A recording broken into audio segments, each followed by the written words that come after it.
स्त्री बुक का आज का चैप्टर है चौथा। सुरक्षा नहीं मकान में, लड़की रहो उड़ान में। एक प्रश्नकर्ता आचार्य जी से पूछते हैं कि आचार्य जी, लड़कियों को काम के लिए अथवा पढ़ाई के लिए घर से बाहर बहुत कम ही भेजा जाता है, क्योंकि समाज में एक डर व्याप्त है कि कहीं उनके साथ कुछ बुरा ना हो जाए। ऐसी स्थिति में हम लड़कियों को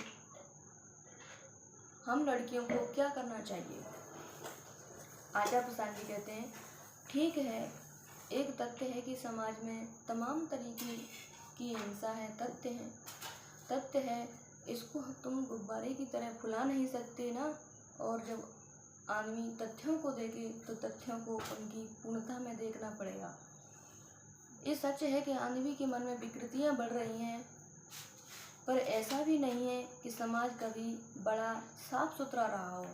आज तुमको जब चारों तरफ सुनने को मिलता है, पढ़ने को मिलता है कि ऐसी घटना और वैसी घटना, तो ऐसा भी नहीं है कि ये घटनाएं पहले नहीं घटती थी। सच तो ये है कि आज की औरत के हाथ में थोड़ी ज़्यादा सामर्थ्य है, तो इसलिए वो चिल्लाकर बता देती हैं कि मेरे साथ इस तरह दुराचार हुआ। पहले तो और ज़्यादा होता था, बता पाने की आवाज़ भी नहीं थी, बता पाने की आवाज़ भी नहीं थी। उसके पास पुलिस में जाकर के एक FIR भी नहीं लिखा सकती थी। ये हुआ एक तथ्य कि जब कहा जाता कि घटनाएं बढ़ रही हैं, तो घटनाएं बढ़ी तो हैं, पर ऐसी कोई बाढ़ नहीं आ गई, क्योंकि धारा हमेशा से बह रही है। ये पहली बात है। दूसरी बात, जब तुम कहते हो कि घटनाएं बढ़ी हैं, तो तुम बात ये करते हो कि सड़क पर, गली में और मोहल्ले में ये सब घटनाएं हो रही हैं। तुम इस तथ्य को बिल्कुल ही भूल जाते हो कि ऐसी घटनाएं तो सबसे ज़्यादा घरों के अंदर होती हैं। एक बहुत बड़ा अनुपात है उन लड़कियों का, महिलाओं का, जो घर के भीतर ही तमाम तरह के शोषण और हिंसा का शिकार होती है। इनके द्वारा संबंधी, पिता, भाई, पति, उनकी क्या गिनती है। तो अगर तुमसे कोई कहे कि घर के बाहर मत निकलो, खतरा है, तो उनसे पूछो कि घर के भीतर क्या सुरक्षा है। घर के भीतर सबसे ज़्यादा असुरक्षित जानते हो कौन सी लड़कियां होती हैं? जो जीवन भर घर के भीतर ही रह गई। जिस लड़की के कदम खुले आकाश में नहीं निकले, जिसने दुनिया नहीं नापी, जिसने अपने हाथ मजबूत नहीं किए, जो शिक्षित नहीं है, जो कमाती नहीं है, जिसके पास ज्ञान नहीं है, जिसका मन खुला हुआ नहीं है, सबसे ज़्यादा संभावना उसी लड़की के शोषण की है। अगर शोषण से बचना चाहती हो तो और भी ज़रूरी है कि तुम घर से बाहर निकलो। घर के बाहर खतरा है, निस्संदेह खतरा है, पर घर के भीतर मैं तुमसे कह रहा हूँ बड़ा खतरा है। क्योंकि जो जगा हुआ नहीं है, जो बलहीन है, वो तो कभी भी शिकार हो जाएगा। तुम बात बात पर यदि निर्भर रही, हाथ फैलाती रही, पैसे दे दो, कपड़े दे दो, खाना दे दो, घर दे दो, सुरक्षा दे दो, तो तुम्हें क्या लगता है जो कोई तुम्हें सब देगा, तुमसे इनकी कीमत नहीं वसूलेगा, या मुफ्त में ही मिल जाएगा?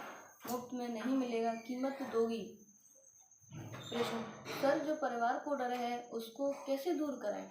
आचार्य जी कहते हैं, परिवार को ही बताओ ये सब कि आप एक तथ्य तो देखते हो जो TV में और अखबारों में आ जाता है, पर दूसरे तथ्यों की और भी तो देखो ना। मुझे तो पूरा जीवन जीना है। सुरक्षा तुम्हें सबसे ज़्यादा पिंजड़ों में होती है, पर फिर पिंजड़ों में तुम उड़ कभी नहीं सकते। भूलना नहीं इस बात को।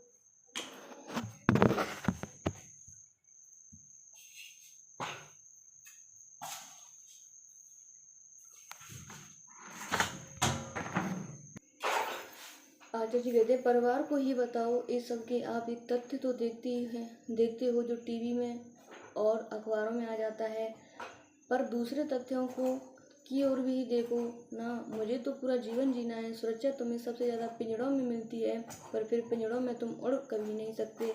भूलना नहीं इस बात को। पिंजड़े खूब सुरक्षा देते हैं तुमको, पर वो तुम्हारे पर भी कतर देते हैं। पिंजड़ों में खाना भी मिल जाता है। पिंजड़ों की चिड़िया को सुबह शाम खाना दे दिया जाता है। सुरक्षित रहना चाहती हो खूब, तो किसी पिंजड़े में जाकर बैठ जाओ। चाहती हो ऐसा जीवन?